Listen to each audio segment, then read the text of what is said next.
హైదరాబాద్ ఉస్మానియా విశ్వవిద్యాలయంలో ఉద్రిక్తత చోటు చేసుకుంది.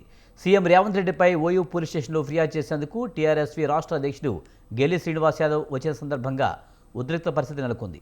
కేసీఆర్పై అనుచిత వ్యాఖ్యలు చేసిన రేవంత్ రెడ్డి వెంటనే బహిరంగ క్షమాపణ చెప్పాలని శ్రీనివాస్ యాదవ్ డిమాండ్ చేశారు.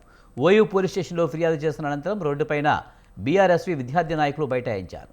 గెల్లు శ్రీనివాస్ యాదవ్తో పాటు పలువురు విద్యార్థి నాయకులను పోలీసులు అరెస్టు చేశారు. ప్రాణాన్ని పణంగా పెట్టి కొట్లాడిన కేసీఆర్ను ఇవాళ మార్చూరికి పంపిస్తామని చెప్పి ఇలాంటి మాట్లాడు ఒక ముఖ్యమంత్రి స్థాయిలో మాట్లాడు తగ్గునని చెప్పి ఇవాళ మేము ప్రశ్నిస్తూ ఉన్నాం.